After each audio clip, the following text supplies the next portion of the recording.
overreaching is exactly what this Republican Congress is going to do, Alex. I mean, I don't know exactly how Hunter Biden has anything to do with addressing inflation, with addressing gas prices, with addressing crime, all the things that we heard Republican hysteria about running up to election. I don't remember any single person running for office in the midterms running TV ads about how they want to investigate the Biden administration, how they want to go after the president's family. And certainly if the lesson that Republicans are taking away from their woefully historic underperforming in this midterm election is that they should just go and hit the investigative pedal, that's the lesson they take away from that. They're going to jeopardize the majority even more in 24, deliver Joe Biden a second term without even ever having to leave the building. This is not what the American people want, Alex. The American people don't care about frivolous conspiracy theories driven by Jim Jordan and Jim Comer. What they want are things that are going to actually help make their lives better, things that Democrats delivered, that we've seen a historic trio of legislation passed, whether it's gun reform, whether it's CHIPS Act, whether it's inflation reduction, addressing climate change, protecting women's rights. That's what this election was about. It wasn't about investigations, and Republicans are making a fatal mistake if they think this is what the American people want from them. You know, Court, I read your new piece in The Atlantic. It was titled Benghazi Times Infinity, and you write that Republicans are once again preparing to launch an oversight offensive, and Democrats can't afford to be unprepared, writing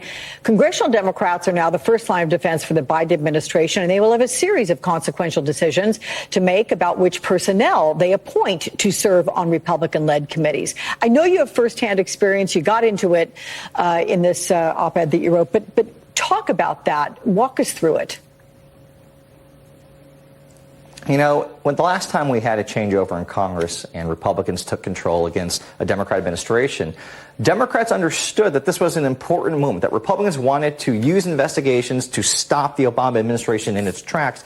So they made a tactical change. They decided to ditch seniority, sideline the ranking Democrat, Ed Towns from New York, and replace him with the late, great Representative Elijah Cummings, because they knew that Cummings was an effective communicator, a brilliant strategist, a great tactician, someone that commanded respect and credibility, and he would be a terrific foil for Republicans led at that time by the Darrell Ices, by the Jim Jordans, by Mark Meadows and Mike Pompeo. Democrats now need to take a page from that playbook from 2010, 2011, and appoint members that can go toe-to-toe with these MAGA extremists. People like, whether it's Jamie Raskin or David Cicilline or Eric Swalwell, they need to put their best foot forward, their best members forward, even new members like incoming Rep. Dan Goldman, who's got firsthand experience working at investigative committees. They can be huge assets, and really these members, they're the first line of defense for the Biden administration to stop the GOP taxpayer finance witch hunt. So we got to match up on that dais, or Republicans will try to just run roughshod over all of us.